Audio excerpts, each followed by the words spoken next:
Imagine walking through a bustling marketplace, but instead of spices, silks, or gold, the goods are human beings, naked, terrified, dehumanized, men, women, and children from Europe, lined up for sale to foreign masters. This was not fiction. This was Europe's forgotten white slave trade, a dark and largely ignored chapter spanning from the 15th to the 19th centuries. While the transatlantic slave trade dominates history books, this story of over 1 million Europeans enslaved by Ottoman forces and Barbary pirates is rarely remembered. Between 1500 and 1800, the Mediterranean was a dangerous place. Italian, Spanish, Greek, and Balkan coastal towns lived under constant threat. Even the distant shores of Ireland and Britain were not safe from pirates and raiders. Women, especially those with fair skin, were prized for beauty and often forced into harems. Boys were captured through the devshirme system, converted to Islam, and trained as janissaries, elite soldiers loyal only to the Sultan. Others worked in galleys, fields, or palaces, until death claimed them. Entire families could be torn apart in a single raid. The perpetrators were primarily Barbary pirates operating from North Africa, Algiers, Tunis, Tripoli, and sanctioned by the Ottoman Empire. Slavery was institutionalized under Islamic law. Captives were property, not citizens.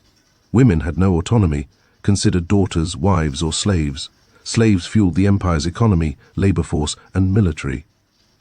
The Ottoman Empire, a superpower spanning Europe, Asia, and Africa, relied on this system for centuries. Europeans were enslaved through 1. Coastal raids. Entire towns were attacked, men killed, women and children kidnapped. 2. Ship seizures. Pirates captured merchant vessels in the Mediterranean and Atlantic. 3. Slave markets. Captives were sold in markets stretching from Algiers to Constantinople. 4. Ransoms. Wealthy families sometimes paid to reclaim their loved ones. Others had no recourse. For those without wealth, life as a slave was inevitable. Life as a slave was brutal. Women faced sexual enslavement in elite harems. Boys were forced to convert and train as soldiers. Others labored in grueling conditions on galleys or estates. Religion, law, and empire combined to normalize this system. To the Ottoman state, slavery was not morally questionable. It was institutional, lawful, and necessary. By the 19th century, things began to change. The Ottoman Empire weakened. European naval powers suppressed piracy. Modern secular laws began to take root. The white slave trade in Europe vanished almost overnight. Yet the memory did not endure. Why? Perhaps because this history complicates the familiar story of Western oppression and Eastern victimhood. Yet history is only meaningful when it is whole. The white slave trade reminds us, suffering transcends race and geography.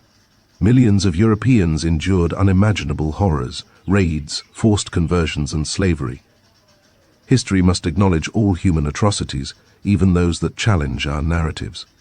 The lessons of this dark chapter resonate today. Oppression and human trafficking are not bound by borders or skin color. This is the story of Europe's forgotten slaves. It is a story of terror, resilience, and the silenced voices of the past. We must remember them, lest history repeat itself.